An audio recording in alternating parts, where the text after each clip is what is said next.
প্রিয় অডিয়েন্স, আসসালামু আলাইকুম। পানির ট্যাঙ্ক স্থাপন করার সময় আমি অনেক ভিডিওর মধ্যে বলেছি যে সমতল জায়গার মধ্যে পানির ট্যাঙ্ক স্থাপন করার জন্য পানির ট্যাঙ্ক যে কোনো কোম্পানির হোক কোনো অসুবিধা নাই, তবে সমতল জায়গার মধ্যে সেট করতে হবে। এটাই হলো সঠিক নিয়ম।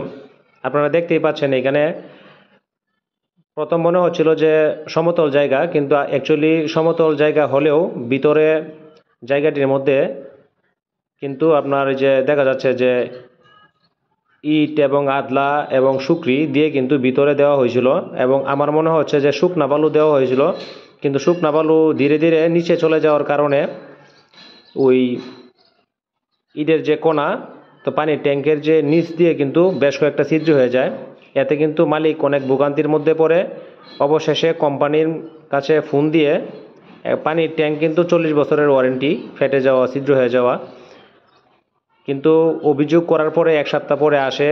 এতে অনেক অসুবিধায় পড়তে হয়, যার ট্যাঙ্ক গ্রাহকের অনেকটাই অসুবিধার মধ্যে পড়তে হয়। এখানে দেখতে পাচ্ছেন যে কোম্পানির লোক এসে কিন্তু এটা ওই মেরামতের জন্য পানির ট্যাঙ্কটি নিচে নামাতে হয়, এবং ওই নিচে নামানোর জন্য টেকনিশিয়ানের প্রয়োজন পড়ে।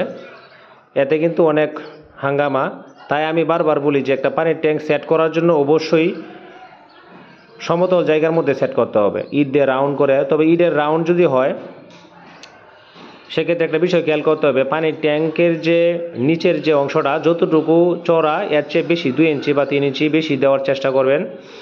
আমি এখন যে কাজটা করতেছি, এখানে আসলে রাজমিস্ত্রির প্রয়োজন ছিল, তো কিছু কাজ আমাদের নিজেরাও করতে হয়। এখানে দেখতেই পাচ্ছেন যে ইটের যে কণাগুলি, এবং আমি সুন্দর করে স্মুথ করে দেওয়ার পরে আমি কিন্তু ইটের এই যে ফাঁকাগুলি বালু সিমেন্ট দিয়ে কিন্তু আমি পূর্ণ করে দেওয়ার চেষ্টা করতেছি। এবং এটা দেওয়ার পরে কিন্তু এখানে প্রায় 1 থেকে 1.5 ইঞ্চি যদি আমি একটু বালু সিমেন্ট দেওয়ার চেষ্টা করি, তাহলে কিন্তু ওই জায়গাটা একদম সমান হয়ে যাবে। পরবর্তী সময়ে পানির ট্যাঙ্ক নিচ দিয়ে ফেটে যাওয়ার কোনো সম্ভাবনা থাকবে না। এটাই হচ্ছে সবচেয়ে সঠিক নিয়ম এবং সঠিক কাজ। এটা করে না অনেকেই, তো যারা করে না তারা ভোগান্তির শিকার হচ্ছে। এবং এত দাম দিয়ে একটা পানির ট্যাঙ্ক কেনার পরে সবচেয়ে বড় জিনিস যেটা, সেটা হচ্ছে যে সময় মতো টেকনিশিয়ান এবং কোম্পানির লোকদেরকে না পাওয়া। আপনি 1 সপ্তাহ 2 সপ্তাহ, আর পানি কিন্তু আশপাশ দিয়ে পানি পড়ে আপনারা দেখবেন যে এই একটা স্যাঁতসেঁতে অবস্থা তৈরি হবে, এবং যে ঘরের ভিতরের দেয়ালের অনেকটা ক্ষতি হবে।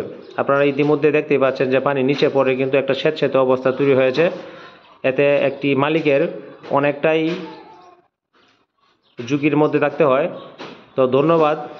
যদি ভিডিওটা দেখে আপনাদের কাছে ভালো লাগে, তাহলে অবশ্যই আপনাদেরকে রিকোয়েস্ট করব যে সবাইকে দেখার একটা সুযোগ করে দেবেন। আর সবাইকে দেখার একটা সুযোগের মাধ্যম হচ্ছে যে শেয়ার করে দেওয়া, এবং ফেসবুক টাইমলাইনে শেয়ার করে রেখে দেবেন। তাহলে পরবর্তী সময়ে আপনারা দেখতে পারবেন যে আসলে পানির ট্যাঙ্কটা স্থাপন করার জন্য কেমন সমতল জায়গার প্রয়োজন।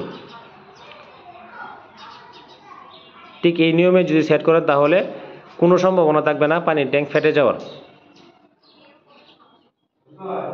আসলে অনেক সময় আমরা যেটা করি যে অনেকেই দোষারোপ করি যে আসলে পানির ট্যাঙ্ক গাজীটা ভালো না, বা আরএফএলেরটা ভালো না, বা মদিনারটা ভালো না। এইভাবে আসলে কোম্পানিকে দোষারোপ করবো না, কারণ প্রত্যেকটা ট্যাঙ্ক এর কোম্পানি গায়ে কিন্তু লিখা থাকে, সমতল জায়গার মধ্যে সেট করুন। ধন্যবাদ সকলকে। আসসালামু আলাইকুম।